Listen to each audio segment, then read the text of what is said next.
তাআলার রহমত থেকে বঞ্চিত হয়ে যায় সে আসলে একজন হতভাগ্য। তাহলে এখানে আমরা জানতে পারলাম যে নবী মুহাম্মদ সাল্লাল্লাহু আলাইহি ওয়াসাল্লাম কিভাবে এই মাসকে স্বাগত জানাতেন। রমজান মাস আসছে, কিন্তু প্রশ্ন হলো আমরা কি প্রস্তুত? প্রিয় নবী মোহাম্মদ সাল্লাল্লাহু আলাইহি সাল্লাম রমজান মাস আসার আগে যে প্রস্তুতিগুলো নিতেন, চলুন জেনে নেওয়া যাক ডাক্তার জাকির নায়েকের মুখে। আমাদের নবী মুহাম্মদ সাল্লাল্লাহু আলাইহি ওয়াসাল্লাম তিনি রমজান মাসকে কিভাবে স্বাগত জানাতেন, রমজান উপলক্ষে কি প্রস্তুতি নিতেন। এরকম একটা হাদিস আছে সহিহ বুখারীতে, খণ্ড নম্বর 3, বুক অফ ফাস্টিং, হাদিস নম্বর 1969। আমাদের নবীর স্ত্রী হযরত আয়েশা রাদিয়াল্লাহু আনহা তিনি বলেছেন যে নবী তিনি রমজান মাস ছাড়া অন্য কোনো মাসেই সবগুলো দিন রোজা থাকতেন না, আর অন্যান্য মাসগুলোর মধ্যে শাবান মাসে তিনি সবচেয়ে বেশি রোজা রাখতেন।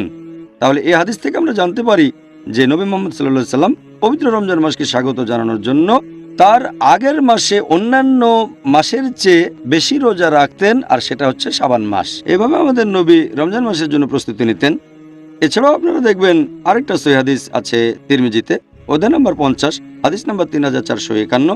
বলা হয়েছে যে তালহা রাদিয়াল্লাহু আনহু তিনি তার বাবার উদ্ধৃতি দিয়ে বলেছেন যে উনার বাবা, তার মানে তালহার দাদা, তিনি বলেছেন যখনই আমাদের নবী নতুন চাঁদ দেখতেন তখনই আল্লাহর কাছে দোয়া করতেন আর বলতেন, হে আল্লাহ, এই মাসে আমাদের রহমত করো। তখন তিনি সেই মাসের নামটা বলতেন, তারপর বলতেন, এই মাসে তুমি আমাদের বিশ্বাসের পথে অটল রাখো। এভাবে আমাদের নবী আল্লাহ সুবহানাহু ওয়া তাআলার কাছে দোয়া করতেন যখনই তিনি নতুন মাসে চাঁদ দেখতেন। শুধু রমজান মাসে নতুন চাঁদ দেখলে যে তিনি এভাবে দোয়া করতেন তা নয়, সব মাসে নতুন চাঁদ দেখলেই তিনি এটা করতেন। আর তিনি পবিত্র রমজান মাসে বিশেষভাবে যেটা করতেন সেটা হচ্ছে তিনি এই পবিত্র মাসের আগমনের কথা লোকজনকে জানিয়ে দিতেন। আর এটার উল্লেখ আছে মুসনাদ আহমদে, খণ্ড নম্বর 2, পৃষ্ঠা নম্বর 230, হাদিস নম্বর 7148, যে নবী মুহাম্মদ সাল্লাল্লাহু আলাইহি ওয়াসাল্লাম তিনি লোকজনকে বলতেন যে তোমরা সবাই শোনো, এই রহমতের মাস এখন তোমাদের সামনে, আর আল্লাহ সুবহানাহু ওয়া তাআলা আদেশ দিয়েছেন যে এই মাসে তোমরা রোজা রাখবে, আর বেহেশতের দরজা এই পবিত্র মাসে খোলা থাকবে, দোজখের দরজা বন্ধ হয়ে যাবে, শয়তানের সময় শেকলে বাঁধা থাকবে, আর এই পবিত্র মাসে একটা রাত থাকবে যেটা 1000 মাসের চেয়েও অনেক উত্তম। যদি কেউ এই মাসে আল্লাহ সুবহানাহু ওয়া তাআলার রহমত থেকে বঞ্চিত হয়ে যায় সে আসলে একজন হতভাগ্য। তাহলে এখানে আমরা জানতে পারলাম যে নবী মুহাম্মদ সাল্লাল্লাহু আলাইহি ওয়াসাল্লাম কিভাবে এই মাসকে স্বাগত জানাতেন। তিনি তখন লোকজনের কাছে এই পবিত্র মাস আগমনের সুসংবাদটা পৌঁছে দিতেন। আমাদের নবী মুহাম্মদ সাল্লাল্লাহু আলাইহি ওয়াসাল্লাম বলেছেন, এটার উল্লেখ আছে সহিহ বুখারীতে, খণ্ড নম্বর 3, বুক অফ ফাস্টিং, হাদিস নাম্বার 1901। আমাদের নবী মুহাম্মদ সাল্লাল্লাহু আলাইহি ওয়াসাল্লাম বলেছেন যে যদি কেউ এই মাসে রোজা পালন করে বিশ্বাসের সাথে এবং আল্লাহর কাছ থেকে পুরস্কার পাওয়ার জন্য, তার অতীতের সব গুনাহ ক্ষমা করা হবে। তার মানে আমরা যদি আন্তরিকতার সাথে এই মাসে রোজা রাখতে পারি, আল্লাহর কাছ থেকে পুরস্কার পাওয়ার জন্য আমাদের অতীতের সব গুনাহ ক্ষমা করা হবে। চিন্তা করেন, এভাবে খুব সহজেই আমরা অতীতের সব গুনাহ থেকে ক্ষমা পেতে পারি। আমাদের নবী মুহাম্মদ সাল্লাল্লাহু আলাইহি ওয়াসাল্লাম আরও বলেছেন, এটা আছে সহিহ বুখারীতে, খণ্ড নম্বর 3, বুক অফ ফাস্টিং, হাদিস নাম্বার 1904। এটা অনেক লম্বা হাদিস, এখানে 4টা পয়েন্ট আছে।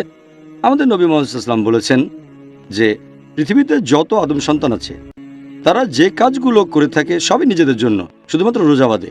রোজা হলো আমার জন্য, আর আমি তাকে পুরস্কার দেব। তিনি আরও বলেছেন যে রোজা রাখা একটা বর্ম, তোমাদের পাপ থেকে বিরত রাখে, আর যে লোক রোজা পালন করে সে বিরত থাকবে অশ্লীলতা থেকে, ঝগড়া করা থেকে এবং অজ্ঞতা থেকে। যদি কেউ তাকে গালমন্দও করে অথবা কুৎসা রটায়, সে তখন বলবে আমি রোজা আছি, আমি রোজা আছি। এই হাদিসে আমাদের নবী 3 নম্বর যে পয়েন্টটা বলেছেন যে আমি আল্লাহর নামে শপথ করে বলছি যার হাতে রয়েছে মুহাম্মদ সাল্লাল্লাহু আলাইহি সাল্লামের আত্মা, যে একজন রোজদারের নিঃশ্বাসের গন্ধ যে লোক রোজা রাখে সেটা আল্লাহ সুবহানাহু ওয়া তাআলার কাছে কস্তুরী গন্ধের চেয়েও বেশি মিষ্টি। হাদিসে নবী আরও বলেছেন যে এরকম 2টো জিনিস আছে যেগুলো একজন রোজদারকে খুশি করে তুলবে। প্রথমটা হচ্ছে যখন সে রোজা ভাঙবে, আর দ্বিতীয়টা হচ্ছে যখন সে মুখোমুখি হবে আল্লাহ সুবহানাহু ওয়া তাআলার।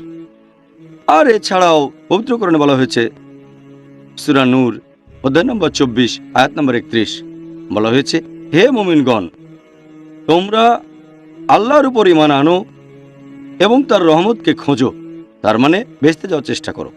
এরপর আছে সূরা আহকাফ অধ্যায় নম্বর 46 আয়াত নম্বর 13 ও 14 যে এমন কিছু মানুষ যারা আল্লাহ ব্যতীত অন্য কারো ইবাদত করে না এবং যারা তাদের ইমানে অবিচলিত থাকে।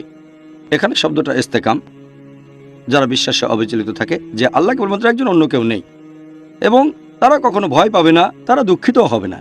এই লোকগুলোই তারা যারা হবে জান্নাতের অধিবাসী এবং তারা তাদের সব ভালো কাজের জন্য পুরস্কার পাবে। তাই আমি দর্শকদের উপদেশ দেব, এই মাসটাকে তারা পুরোপুরি কাজে লাগাবে। এই সময় তুচ্ছ জাগতিক ব্যাপারে সময় নষ্ট করবে না, সময় ব্যয় করবে আল্লাহ তাআলার ইবাদত করে, আল্লাহকে স্মরণ করে এবং তার কাছে ক্ষমা প্রার্থনা করে। মাশাআল্লাহ। ভিডিওটি ভালো লাগলে চ্যানেলটি সাবস্ক্রাইব করুন এবং দিন প্রচারে সহায়তা করুন।